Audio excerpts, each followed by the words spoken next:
Dober dan želim v imenu Društva za zdravje srca in ožilja Slovenije. To zdaj pomeni, ker smo začeli novinarsko konferenco, da je predsednikova ura 11. Lep pozdrav vsem. Današnja tema je dan žil, zelo pomemben dan, ker so žile zelo pomembne za funkcioniranje človeka, skupaj s srcem in krvjo. Dan žil je sicer vsako tretjo sredo v marcu in jutri bo ta tretja sreda, tako da dan pred tem imamo novinarsko konferenco. Moja sogovorca sta danes primarij Matija Cevc, ki ga seveda dobro poznamo skoraj iz vsake novinarske konference, ker je naš predsednik in hkrati prihaja iz UKC-ja Ljubljana, in pa profesor Aleš Blinc, ki ga tudi poznate kot glavnega urednika naše revije in tudi prihaja z UKC Ljubljana, oba iz kliničnega oddelka za žilne bolezni. Konferenco bomo snemali, oziroma jo že snemamo. Oba govorca bosta najprej povedala svoja uvoda, potem bomo pa odprli tudi diskusijo. Imeli boste možnost postavljati vprašanja. Vprašanja postavite tako, da jih zapišete v chat ali pa da preprosto dvignete roko. Prosim pa vse, ko ne govorimo, da imamo izklopljene mikrofone, da ne bi motili zvoka.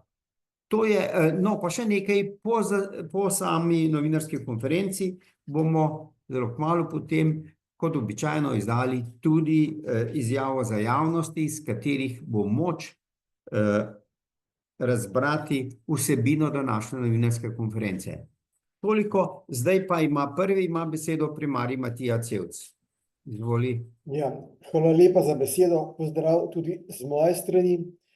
Kot je že povedal gospod Zalar, so žile ekstremno pomemben organ. Pravzaprav so to eden največjih organov našega telesa.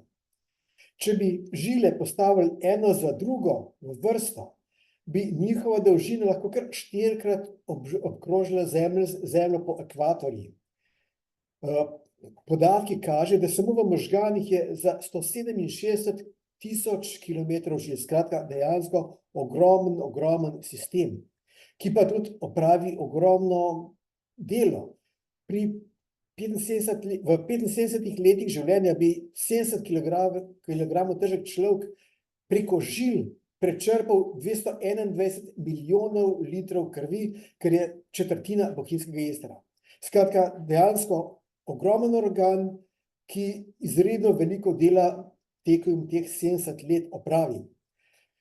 Ampak žile niso samo cevi, preko katerih se kri pretaka, ampak imajo tudi izredno velik pomen, saj preko žil vsaka celica v telesu dobi tisto, kar nujno potrebuje, to so energija, kisik, po drugi strani pa ta kri v odvodnicah tudi odnaša odvečne snovi oziroma tiste presnovne produkte. Če tega ne bi bilo, bi te celice seveda se v lastnih teh odpadkih uničile. Zaradi tega je to izredno pomemben organ, ki tudi pravzaprav sam uravnava pretok. Kot sem že rekel, imamo žile odvodnice, to so arterije, to so tiste, ki kri odnašajo iz srca, in dovodnice, to so vene, to so tiste, ki v kri dovajajo nazaj v srce. Torej, to je tisto, kar je bistveno za te žile. Seveda pa ob tem velikem delu in obsegu so te žile tudi nagnjene k poškodbam. Na to pa delujejo zelo številni dejavniki.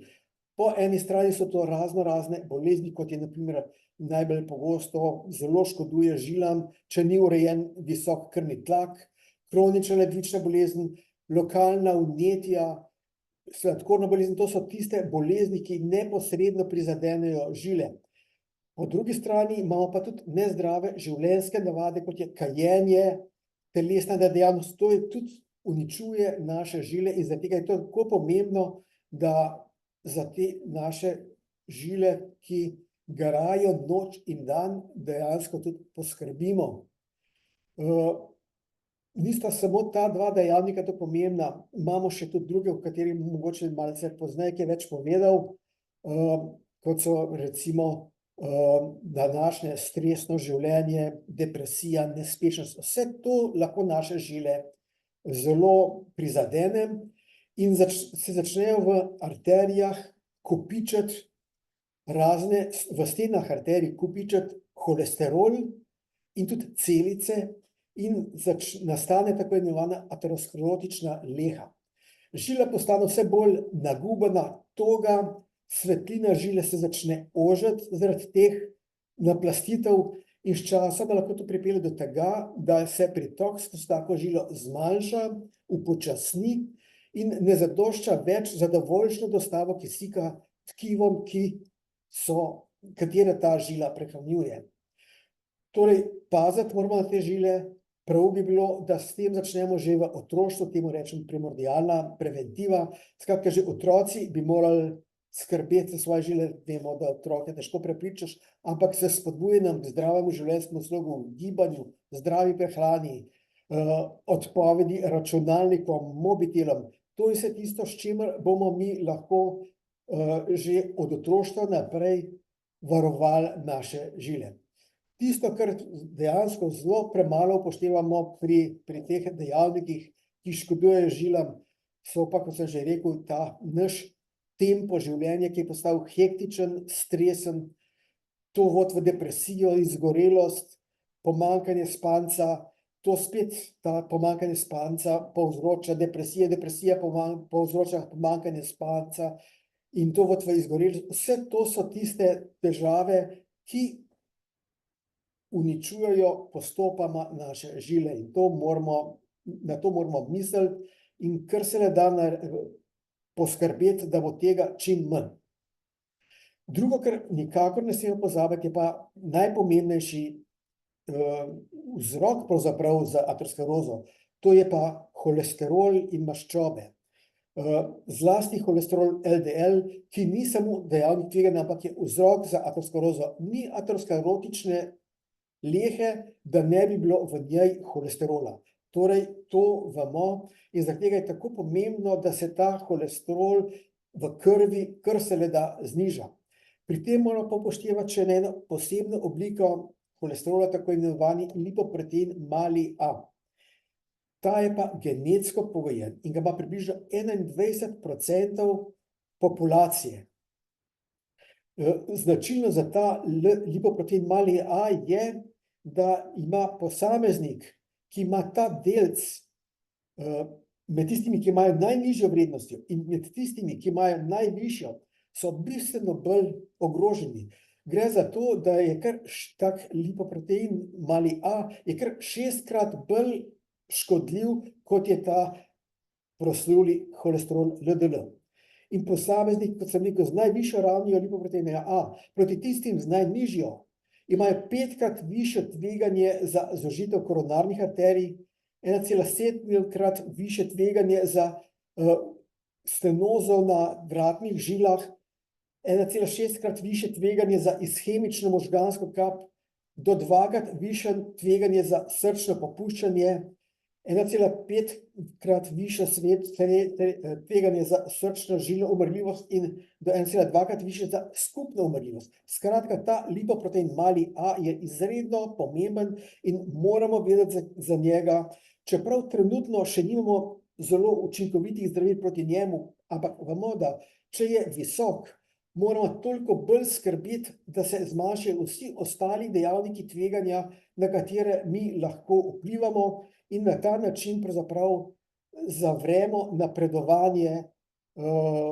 ateroskleroze. S trenutnimi zdravili lahko znižamo ta holesterol, lipoprotein mali A, tam do 30%, ampak obetajo se pa v bližnji prihodnosti zdravila, ki ga bodo za 90% znižala. No, takrat se bomo še več pogovarjali o njem, ampak že zdaj, če imamo ta lipoprotein mali A zelo povišan, moramo narediti vse, da ostale dejavnike, kot je visok krvni tlak, ko je telesna nedejavnost, da ne govorim o kajenju, da vse to, te škodljive navade, kot je kajenje, opustimo, debelost premagamo s tem, da shujšamo, že samo to vpliva na vse ostale stvari, da bo naša pričakovana starost višja, predvsem pa ne samo višja, bo tudi bolj kvalitetna.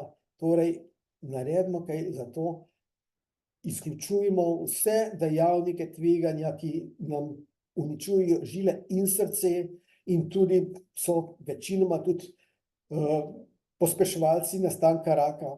Dajmo to zmanjšati, kar se le da, da bomo imeli kvalitetno starost. Hvala lepa. Hvala lepa, primarij Cevc. Besedo ima profesor Aleš Blinc. Izvolite. Ja, hvala lepa. Torej, najprej hvala lepa Matiju za ta zelo lep uvod. Bom poskušal povedati kakšno dobro novico, pa kakšno slabo novico, potem pa malo komentirati. Zdaj, slišali smo o težavah sodobnega življenjskega sloga, o žilju, boleznih žilja.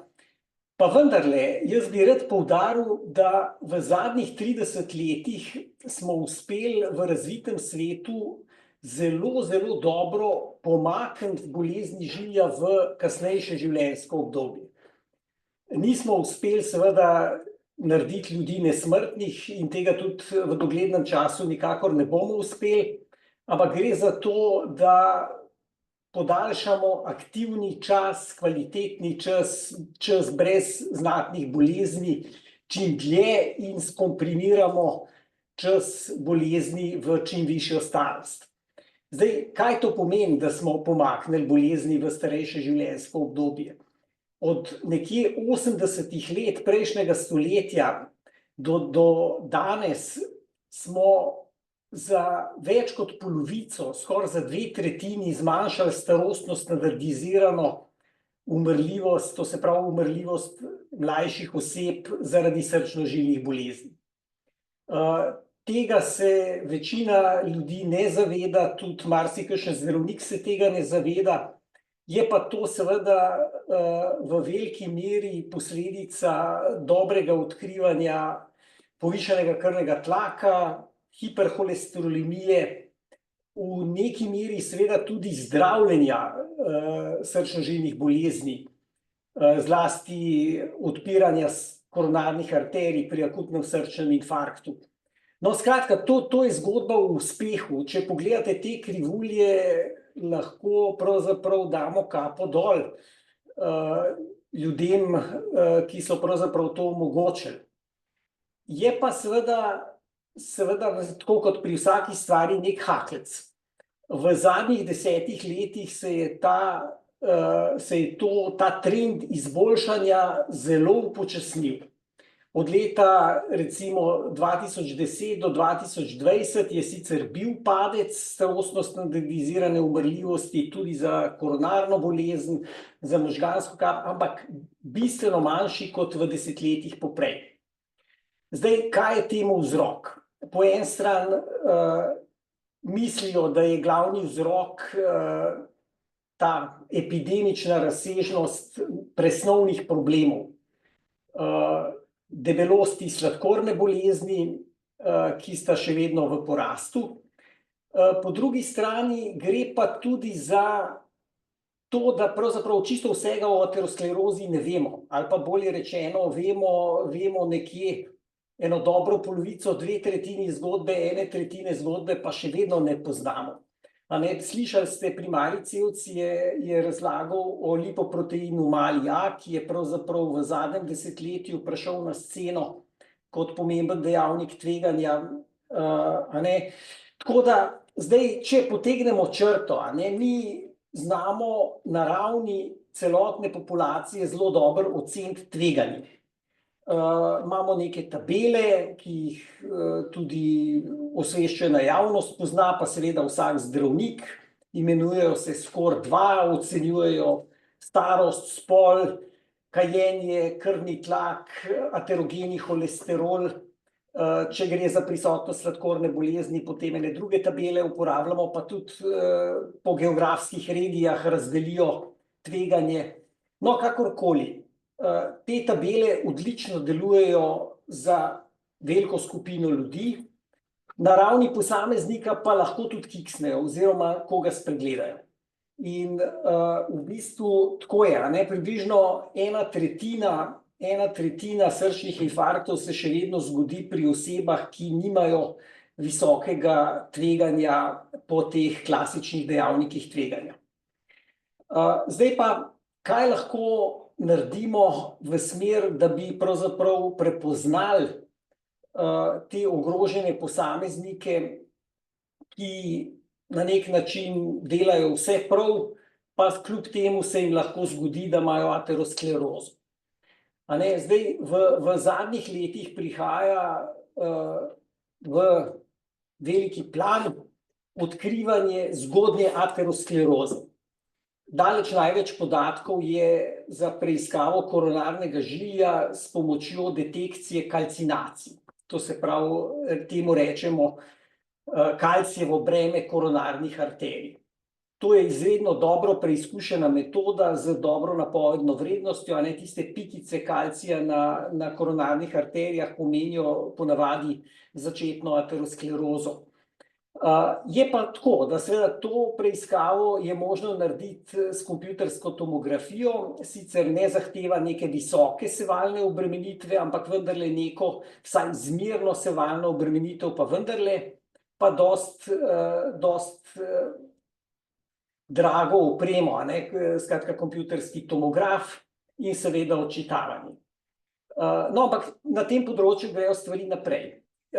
In se dobro razvijajo, obstaja pa še pravzaprav enostavnejša metoda, ki je pa, da se pogledajo vratne razcepišča vratnih arterij, ali pa če hočemo biti še malo bolj natančni, pa še tudi razcepišča dimeljskih arterij z ultrazvokom.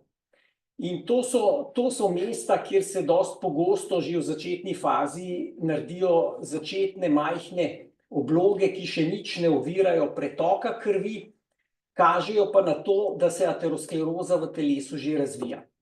In zdaj bistvena razlika, ne, je v tem, ali ti gledaš samo neke dejavnike, ki pospešujejo aterosklerozo, ali pa gledaš bolezen, ki je pravzaprav že razvita.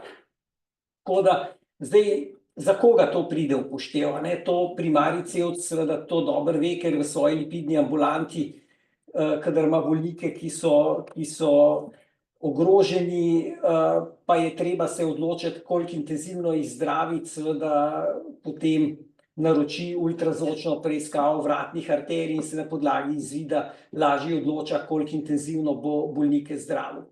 Zdaj, seveda, prihaja pa to upoštev tudi za ljudi s tako imenovanim vmesnim tveganjem, to se pravi, ki ne sodijo niti v visoko ogroženo skupino, niti nimajo vsega idealno urejenega, ampak so nekje vmes.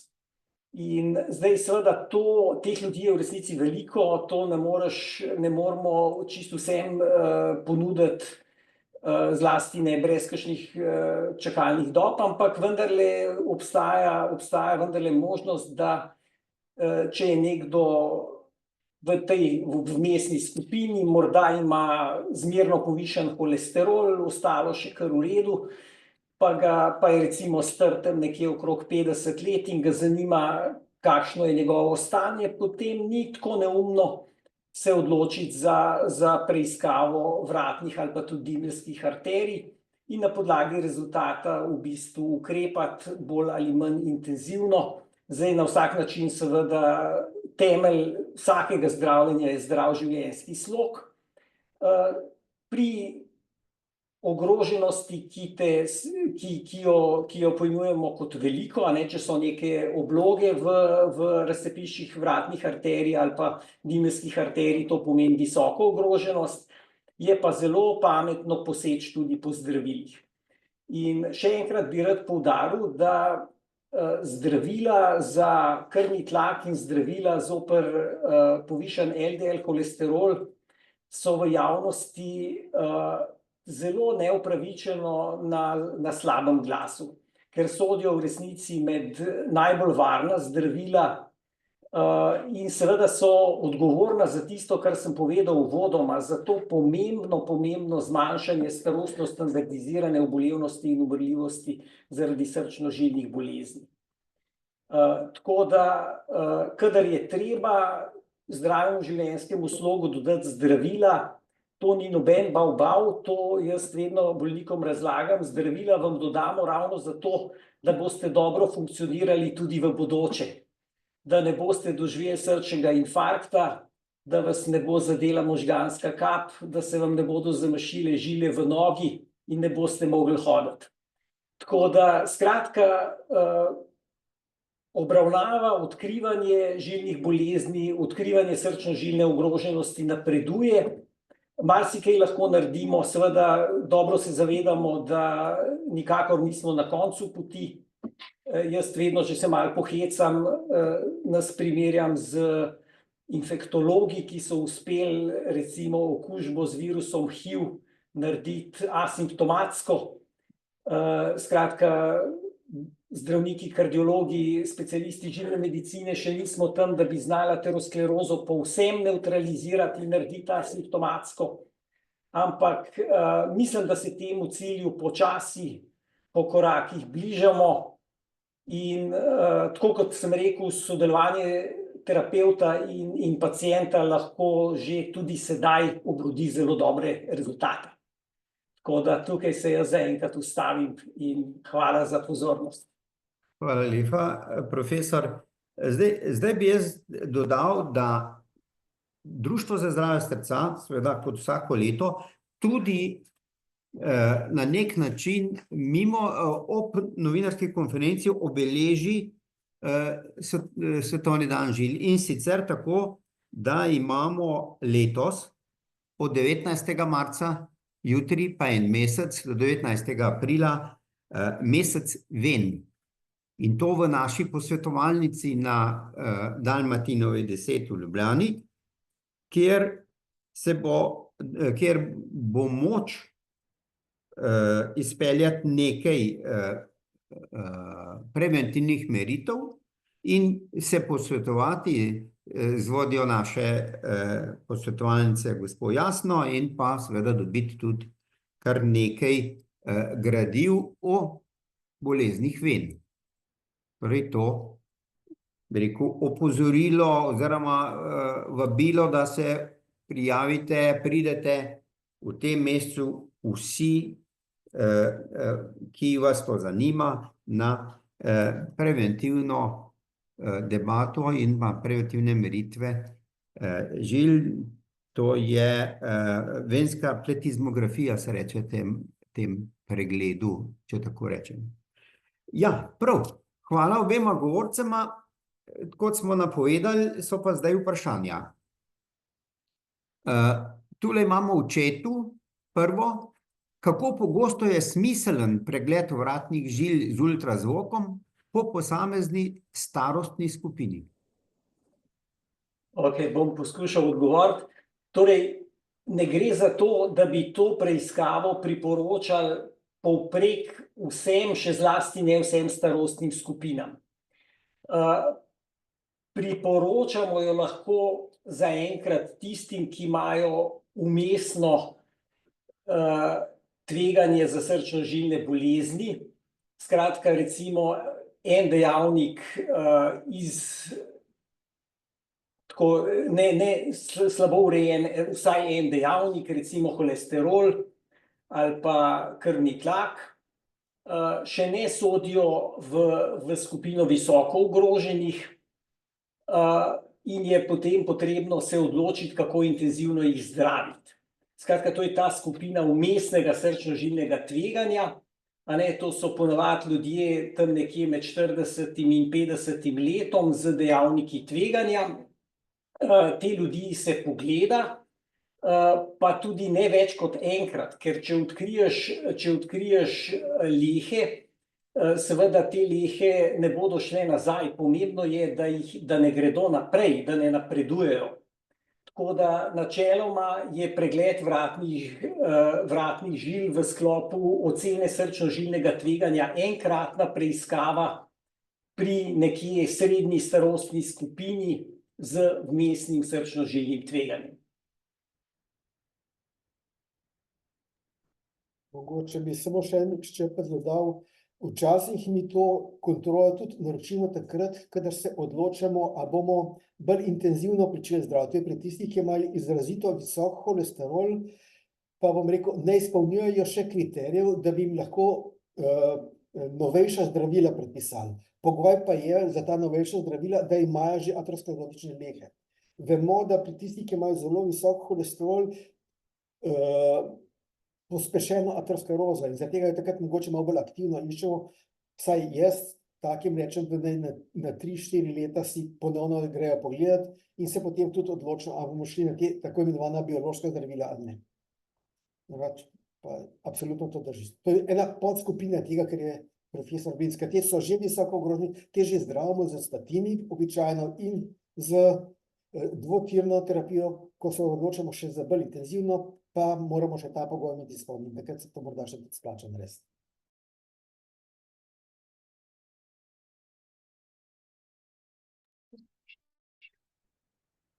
Hvala lepa. Zdaj, opravičujem se, saj mi imamo tule nekaj tehničnih težav, pa vsega nismo slišali. Upam, da vsaj drugi poslušalci ste to slišali. Imam pa zdaj novo vprašanje. Veliko sta pravzaprav omenjala lipoprotein mali A kot dejavnik tveganja in zdaj tu nekoga zanima, kako priti na preiskavo tega ali pa na testiranje tega lipoproteina mali A, ali te na to preiskavo lahko pošlje družinski zdravnik ali je možno še kakšna druga pot do te preiskave? Seveda, Kdo bo? lahko vsak... A se slišimo? Ja, se.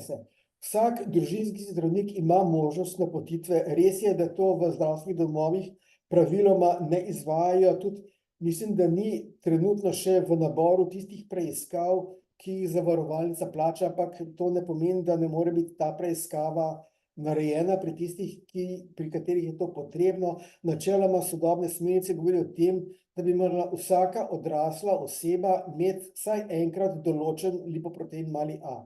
Če je ta nizek, si zadovoljen in srečen. Ampak kot sem rekel, 21% Slovencev in Slovenk ima zvišano vrednost. In če je ta zelo visoka, potem se, kot sem že prej rekel, je to tudi indikacija, da se začne uporabljati biološka zdravila. Lahko pa to vsak zdravnik napoti, oziroma pošlje v ustrezni laboratorij, kjer to določijo.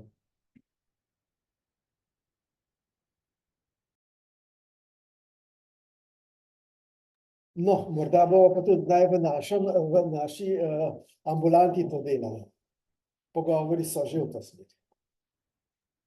Ja, mimogrede, mi že to delamo na Društvu za zdravje srca v posvetovalnici, to je seveda možno, ampak na enem mestu, se veste, vseh Slovencev ne moramo stestirati. Skratka, hvala. Zdaj pa še eno mogoče tudi zanimivo vprašanje, verjetno bolj za profesorja. Koliko centimetrov je lahko velika anevrizma na trebušni ali srčni aorti, kot za primerno sprašuje eden od naših poslušalcev, in kako pogosto bi bilo treba meriti velikosti anevrizme, če prav razumem? Ja, luštno vprašanje, bom poskušal odgovoriti. Torej, aorta je približno pri odraslem moškem široka do nekje 2 centimetra. Če doseže več kot za 50% večji zunanji premer kot normalno, in če je to na nekem mestu lokalno, potem govorimo o anevrizmi. To se pravi, pri 3 centimetrih in več začnemo govoriti o anevrizmi aorte. Zdaj, anevrizme trebušne aorte so najpogostejše mesto. In zlasti pogoste pri moških in še zlasti pogoste pri kadilcih. Tako da načeloma v bistvu vsak moški tam nekje do 60. leta bi bilo dobro, če ima opravljen ultrazvok trebuha. In na tem ultrazvoku trebuha se vidi tudi aorta. Če je ta aorta široka več kot 2 centimetra, pa manj kot 3 centimetre, pomeni, da se nekaj pripravlja, ni še to prava anevrizma, ampak se priporoča čez nekaj let kontrola. Če gre pa za primer 3 centimetre ali več, je pa to anevrizma, ki zahteva spremljanje. Sprva recimo na 1 leto, če je ta anevrizma doseže 5,5 centimetra, to se pravi 5,5, potem pa, kot rečemo, je dosegla prag za revaskularizacijsko ukrepanje. Ali za operacijo, ali za postavitev žilne opornice. Tako da ljudi, ki imajo identificirano anevrizmo, je kar nekaj, se kontrolirajo v angioloških ambulantah in opravljajo obdobni ultrazvok. Če ta anevrizma zraste proti 5 centimetrom, seveda sledi CT, natančna preiskava žilja in odločanje o zdravljenju z žilno opornico ali operativno vstavljeno žilno protezo.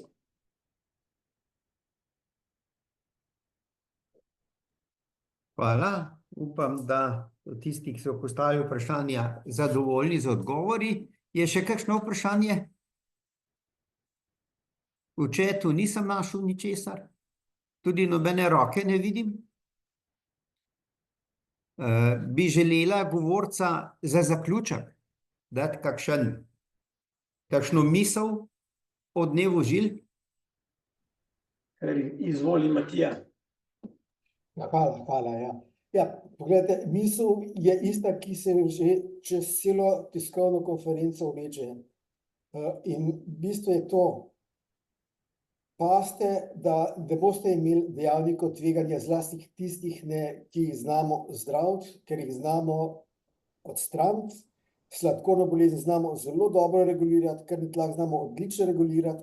Dejstvo je, da ob shujšanju tudi pri debelih oseb se dostikrat krvni tlak in tudi krvni sladkor normalizirata in morda pri nekaterih celo ni več potrebno zdravil. To je tisto, kar je pomembno shujšati. Da do tega pridemo, je pa poleg zdrave prehrane nujno potrebno tudi gibanje. Samo gibanje že a priori koristno deluje na žilno steno. Že v 14 dni redne telesne dejavnosti izboljša odzivnost žilne stene, kar je izredno pomembno in to se postopoma tudi izboljšuje dodatno. Še to bi rekel, če uspemo holesterol LDL dovolj znižati, lahko pride tako tudi do nazadovanja aterosklerotičnih sprememb. Ne tistih že zelo razvitih, ampak tistih manjših se pa celo zmanjšajo. Skratka, tudi to kaže, da je zdravljenje in zdrav življenjski slog ključen. Tako, hvala. Še morda samo 2 stavka z moje strani. Absolutno to, kar si povedal, Matija, globoko se strinjam. Še enkrat, tisto, kar mora vsak narediti zase, je zdrav življenjski slog z vsem tem, kar smo ravnokar slišali. Lahko pa dodam še to, da seveda daleč od tega, da bi medicina zmogla vse, ampak marsikaj pa zmore. In sodelovanje pacienta in zdravnika je izredno pomembno za dobre rezultate. Tako da tudi pri žilni bolezni, ki se je že pokazala, lahko dosežemo še dolgo in zelo kvalitetno življenje ob sodelovanju obeh strani. To bi zelo poudaril. Samo še nekaj bi dodal mogoče, da je vsak posameznik je odgovoren za lastno zdravje. To je bistvo. In če bo ravnal odgovorno, se bo pogovoril z zdravnikom, ga upošteval in zlasti spremenil nezdrave življenjske navade. Skratka, ni država odgovorna za vaše zdravje, sami ste odgovorni za svoje zdravje. Ja, gospa Mateja, imate besedo. Vključite mikrofon.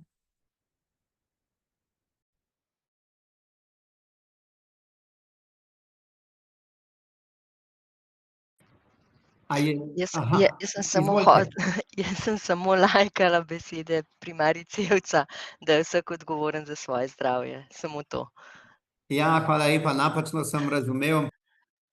Je pa tudi lepo, da smo vas slišali. Zdaj v chatu je gospod Černelič dal še eno zanimivo opazko ali mnenje, kar najbrž zelo, zelo drži, a ne. Veliko več skrbi posvečamo srcu, njegovi dejavnosti, njegovim torej tveganjem za bolezen srca, kot pa žilam. Ampak mi smo to že večkrat rekli, a ne. Nič ne pomaga dober motor, če odsevje ne funkcionira, a ne. In obratno seveda tudi. Torej, opozorilo gospoda Černeliča je vsekakor na mestu. Žile so tudi zelo pomembne, jih ne smemo zanemarjati, zato na koncu koncev je ta dan žil, ampak takrat tudi mi v sodelovanju s slovensko stroko opozarjamo splošno javnost na ta problem, je pa to seveda premalo, ne. Leto ima veliko več kot samo 19. marec letošnjega leta, ko je dan žil, se pravi, to, kar sta govorila, velja prenesti v našo vsakodnevno prakso. Hvala, gospod Černelič, po mojem mnenju zelo na mestu opozorilo nam vsem. Zdaj ne vidim nobenega mnenja več, niti roke, kakorkoli. Pripeljali smo konferenco novinarsko do konca. Hvala seveda obema govorcema. Hvala vsem tistim, ki boste na kakršenkoli način pomagali ozaveščati prebivalce Slovenije in prebivalke o pomenu skrbi za naše ožilje. Pa vsem tem, kar sta povedala, bomo izdali tudi sporočilo za javnosti, ki bo dostopno na naših medijih, torej Društva za zdravje srca, in pa poslali bomo tudi po celotni adremi, torej bo tega kar veliko. Toliko za zdaj. Še enkrat hvala lepa vsem, ki ste bili z nami, ki se zavedate, da so žile pomembne za naše življenje. Hvala in nasvidenje. Nasvidenje. Nasvidenje.